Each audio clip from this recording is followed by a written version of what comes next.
and welcome to another episode of Conversation with a Chef. I'm Jo Ritty, and I love sharing with you the conversations I get to have with talented and passionate chefs. It's the backstory, if you will, to the food they're putting up.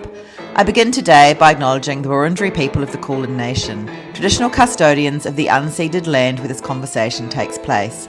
I pay my respects to their elders past, present and emerging. II.II.VI is freshly open and in soft launch mode at the time of recording, which means the team is still getting into the rhythm of service and the full menu isn't quite live. The grills haven't yet been installed, which is significant because open flame cooking is central to what head chef Haitham Richani has planned. I sat down with Haitham and executive chef Kerry Lam to talk about the thinking behind the restaurant. Haitham has worked in both front and back of house, and that range of experience has shaped everything, from kitchen layout to the way the team works together. Kerry is also behind Ministry of Crab upstairs, and at II.II.VI he's given Haitham the reins to create something new. We talked about designing kitchens that actually make sense, the role of team input, how seasonal produce drives creativity, and why a notebook can be as valuable as a knife roll. It's lovely to meet you, Kerry and Haitham. And thank you. Hi, likewise, Jo. Thank you. Thanks for welcoming me into this beautiful room. So we're in. Would be a private dining room. Is Correct. that right? Yes, that's right. Around 14 people. It's fully booked. Yeah. Yeah. Yeah, and you've got the wine. That's right. Or the wine display there. Bit of privacy. Can all be closed up if people want a little bit of privacy. That's right. It'd be my dream come true just to wander into that wine Yeah. cellar. Yeah. And the whole area is really beautiful as well. So Ministry of Crab's upstairs. Correct. And what was this? Initially, this building was an old building where they had police station, currency exchange, and I think just over the last couple of years, then they've kind of tried to modernize a little bit. Flinders Lane, where there's all the dining precinct coming up. Then I think they've started working on this project, and I think it was bought, by another group. So then it's gonna become another office building on the other floors. Yeah. So then these two upstairs, which is the ground floor Ministry of Crab, and basement will be more of a modern Australian cuisine with a lot of open flame cooking and stuff. So the old police station was here, and backpackers used to be on top. Correct. Yes. Is that right? Yeah, Wow. great combo. Yeah, it is a great Backpackers combo. and Yeah, police. that's right. Just the flow between the two, for Yeah. sure. And did you have some say in the way the kitchen was set up? Because I know that was that kitchen already there, or you had to? That was built. No, that was built. So that's all purpose built Yes, for what you want. correct. Yeah. Correct. What a dream. Yes. Yeah, we had a lot of say in it, so not many places that you can walk in and have say in the kitchen. That's right. So that's great that we had to just what we had envisioned and just see it come to life. Yeah. And this being a heritage building, there's a lot of things that unfortunately can't be changed in terms of structure, the power room, so we've had a bit of a challenges, working around those things.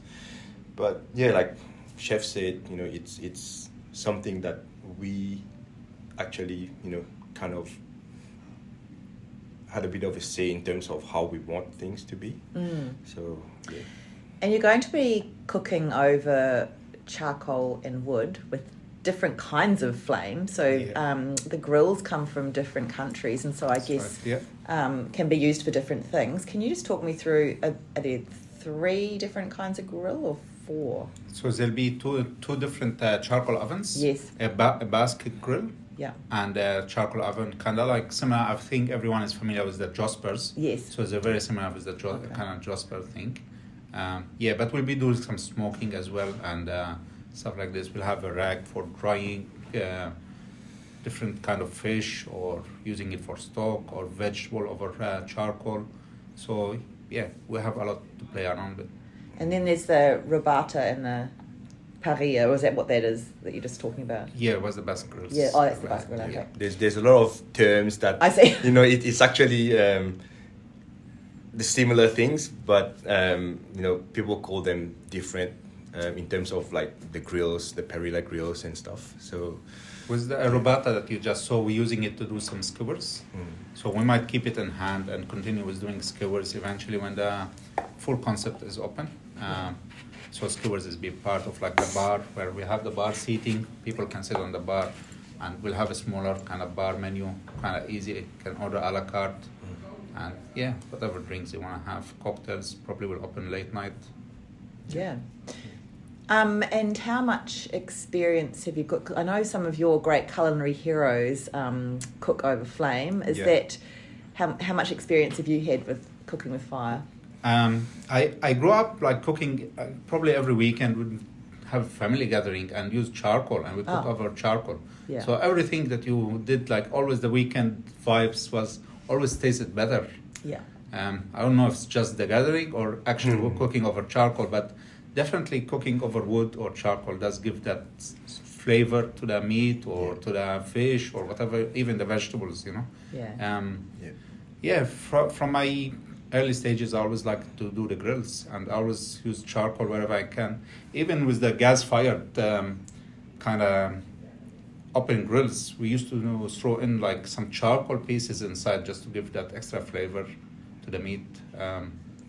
Because it's a bit of a science, isn't it? There's a lot of timing involved with when charcoal is ready to cook and when you've got to replace and do all that moving around of different things. So it's good you've got lots of practice.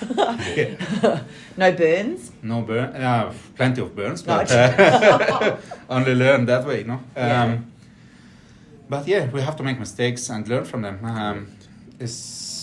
Luckily we have the grills coming, and we'll get a few weeks of practice once they arrive to test like different ways, because not every grill act the same, and not every charcoal act the same, or wood. It's always have different heat. Sometimes the wood that you receive is a bit wet, so it burns differently. So you have to always adjust and use your experience with it. There's not one set formula in cooking over wood or charcoal. And so, what kind of wood do you like to cook over? Iron bark is really good. It's quite long burning, isn't it? Long burning, yeah. And not too intense on flavor for affecting kind of the meat taste like other stuff. Red gum is another one, but I feel red gum give more taste, more flavor to the meat that maybe we don't need inside. A bit more smoke. Yeah. Where would you keep the wood? Where's the storage for wood? So we have space under the grills, there to keep the wood. Yeah, nice. We'll be getting like our supplier will deliver for us like a few times a week, so we won't have to have too much on hand.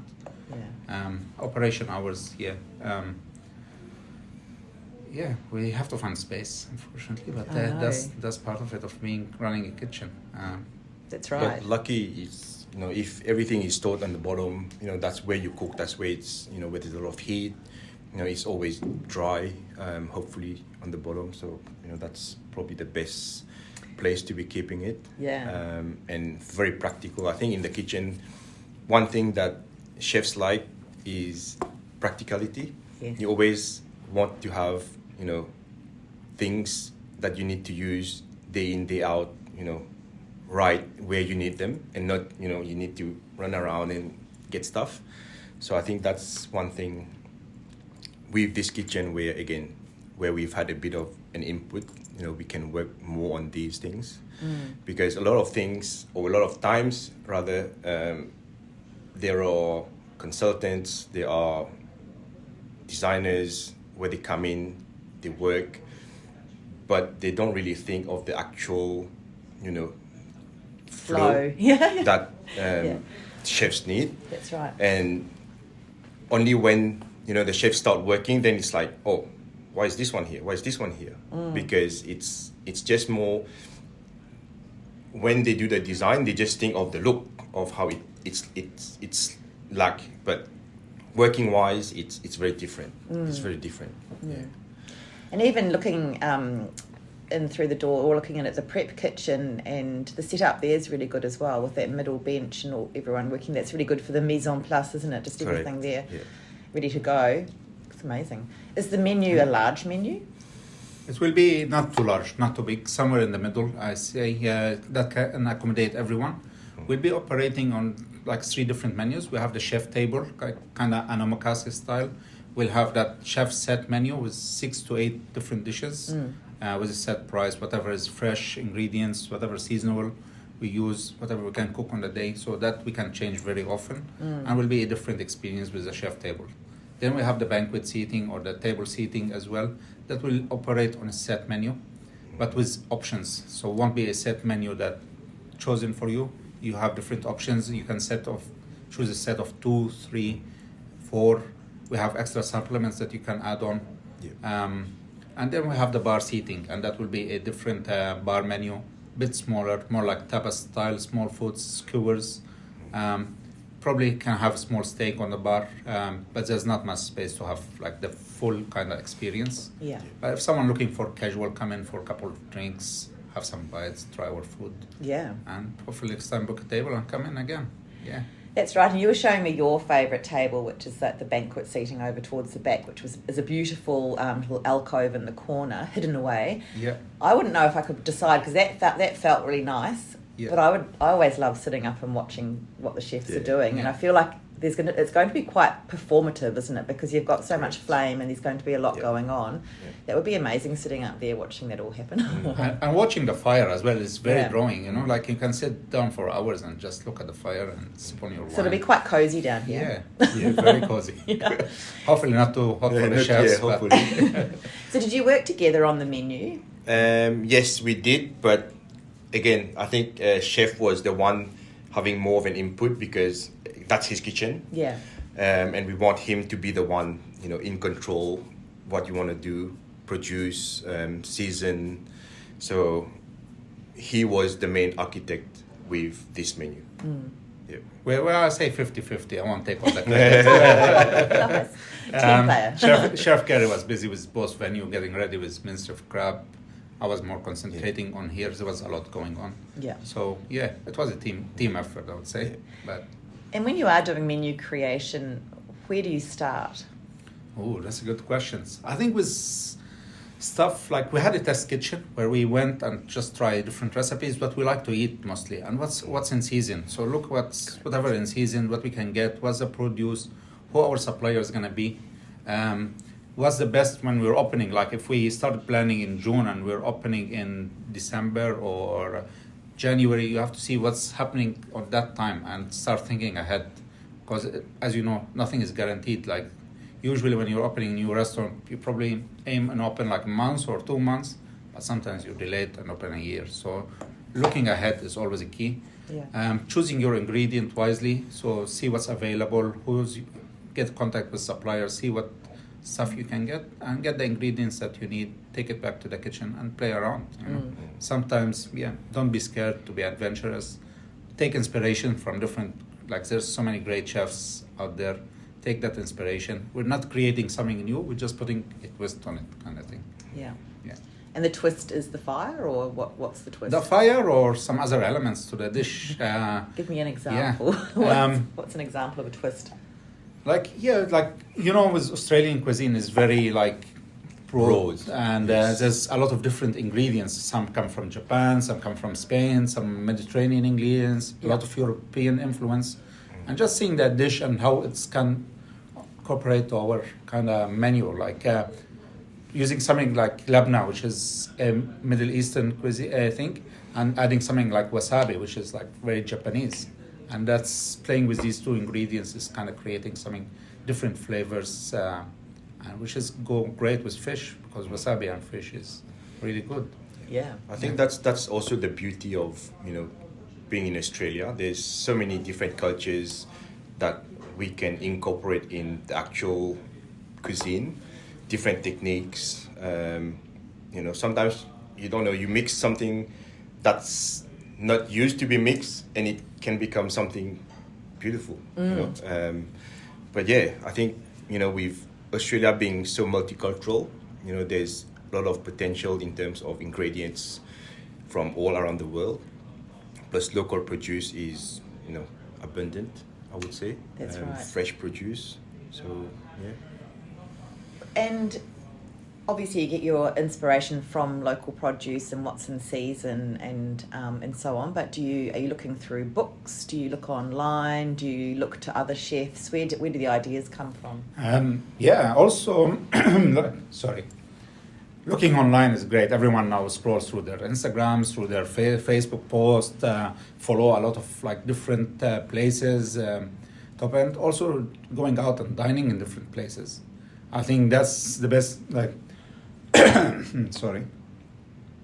I think experiencing other people's food, like chef like Navi restaurant on I think Chef Jules, he do some great stuff. So.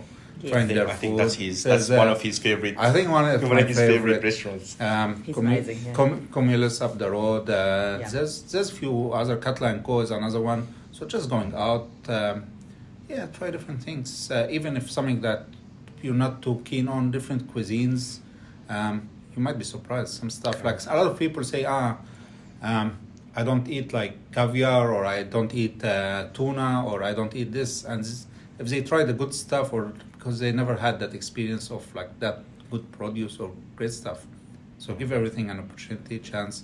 Reading books is great, and taking some recipes from out of great chefs, like and bringing it back to the kitchen and trying it. And always try to not copy and paste, just put a twist on it, That's make right. make it your own somehow. And do you write your ideas down? Do you keep notebooks, or is it just all stored away in your head and then you can bring it out when you need to? As a chef, I think your biggest friend is a notebook. Yeah. Yeah. You can only store so much information in your back of your head, but eventually you're going to forget. I encourage all the chefs that are starting in the kitchen. First thing I tell them is a notebook and a pen, and write everything down. Because eventually it's going to be your Bible down the road. You're going to be looking back. Maybe one day you can come up with something new. You want to design a menu, and you go back, scroll through all these recipes and stuff you did, and kind of make up your mind.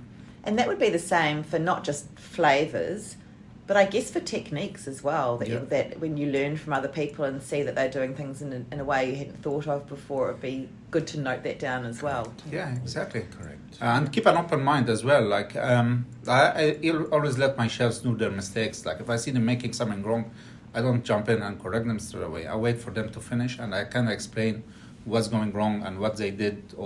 And sometimes I get surprised. Sometimes they end up with coming with a result better than I thought it would be. And we take that method and incorporate it in a way that, So I learn from everyone, even like the commies and kitchen hands. If I see them doing something different, I'll ask why you're doing it like that way. Sometimes the answer can be very surprising. Yeah. Because like even with food, I think it's very similar to, clothing trends.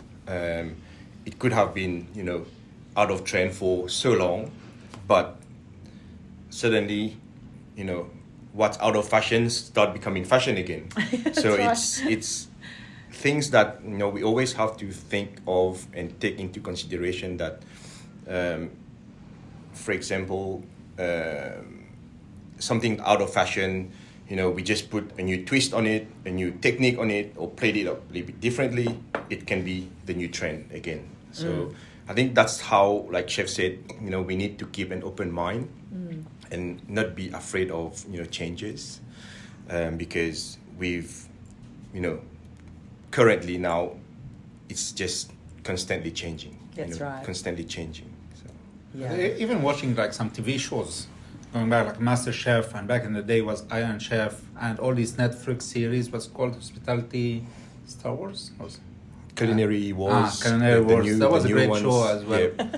So even going this and seeing like for new chefs watching these shows where there's actually really qualified, very good chefs kind of in the kitchen working together and just going through some ideas on the fly.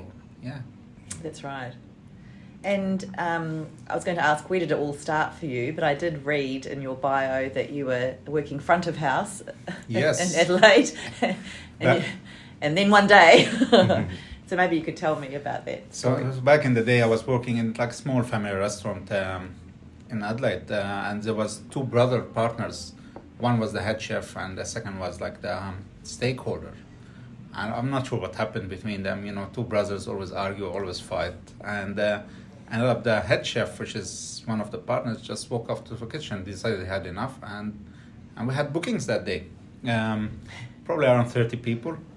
So I've looked at everyone, no one, and he was the only chef inside. We had a couple of juniors, but no one really knew the menu, knew the flavors. So I said, okay, I have to do it. I walked into the kitchen and I started cooking. Wasn't pretty, I tell you that much. I think there was some sauce and a few burns that day to remember, but at least that was the start of something. That was the start of something. Right. It was very intense, but even 30 people, maybe not a big number, but we managed to do it. I don't remember if we had any complaints or not, but at least everyone got some food on their table. And and after that I decided, okay, I like the kitchen. I want to go into the kitchen, where I decided to go study as chef. And I went to TAFE, and I continued the journey. That was over 20 years ago. Wow. Yeah. It's really great, and it sounds like you already had a bit of a taste for it, because it sounds as though your family did a bit of cooking, and you did some of that at home. And then I guess you obviously were interested in hospitality, working front of house. So yes, I think it's good actually for chefs to work front of house first, to create that harmony. Because when I worked as a waitress a long time ago, there was a real divide between front of house and back of house. So which is always the case. Yeah, I think so. But it's nice to have some kind of understanding of what the other is going through. I thought my experience front of house and back of house bring people together more. It's impossible. So it's still a thing, right? It's still a thing. I think they just love picking at each other, or love at the end of the day. Yeah. But my experience as front of house helps a lot with the chef table, like having that conversation with customers. That's right. Even now with the soft opening that we're going through, like a lot of people come sit on that chef table last week, and everyone just have a conversation and talk to the chef. And having that kind of experience as a customer service is great. And Adelaide sounds like it's a great place to learn about cooking, but as Melbourne. But I've never been to Adelaide. I'm actually going in 2 weeks' time, and I'm very excited. We're staying in the Adelaide Hills, and I can't wait. But I've heard that there is so much good food and wine there that it would have been a really interesting place to learn. There's a lot of fresh produce in Adelaide. When I first started, actually, I love to drive. I used to love going for long drives. There's a place called Virginia, which is all the vegetable growers used to go. And I remember one day coming up with we're paying so much money for produce growing through fruit and veg suppliers. So okay, let's go maybe to Virginia and try to see what the farmers coming up with. So was my weekly thing is taking the car. The boss bought me a station wagon, and I used to drive to Virginia, pick up all the fresh produce for the restaurant for the whole week. Wow. Which was great because I met so many farmers. I had that relation with the farmers, and I managed to save so much money for the restaurant.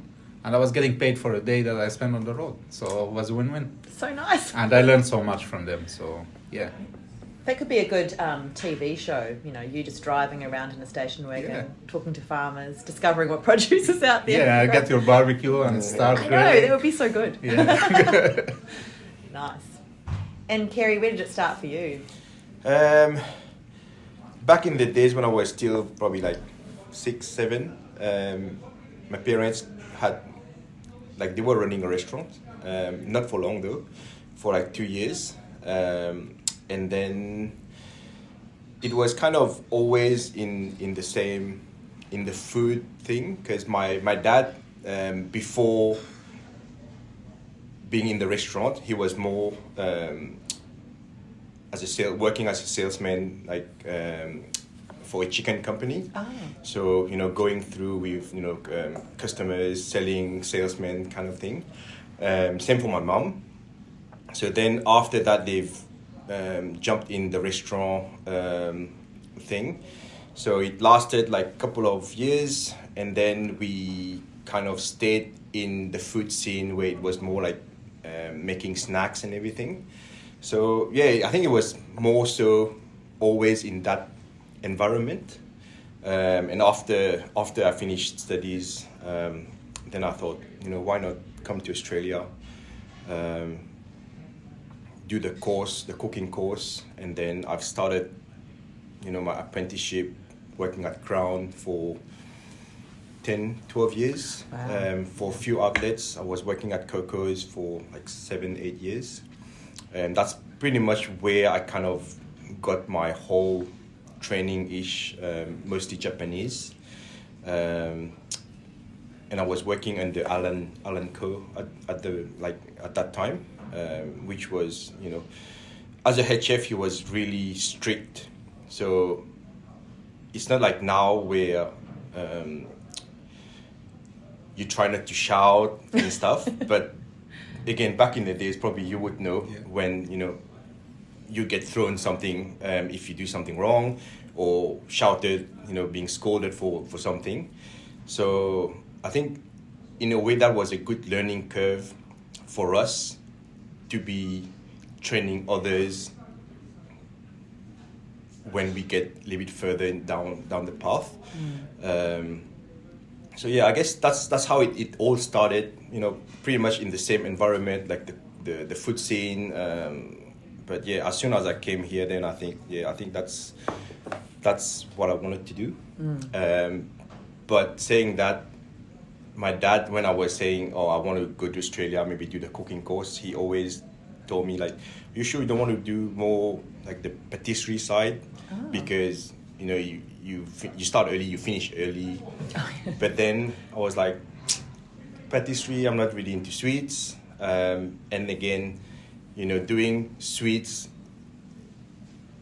personally, I think it's a lot more precise. So you have to be really spot on in terms of what you do. But cooking is a lot wider, where you can change things, adjust things. So yeah, then I'm like, no, I'll probably stick to cooking. So yeah.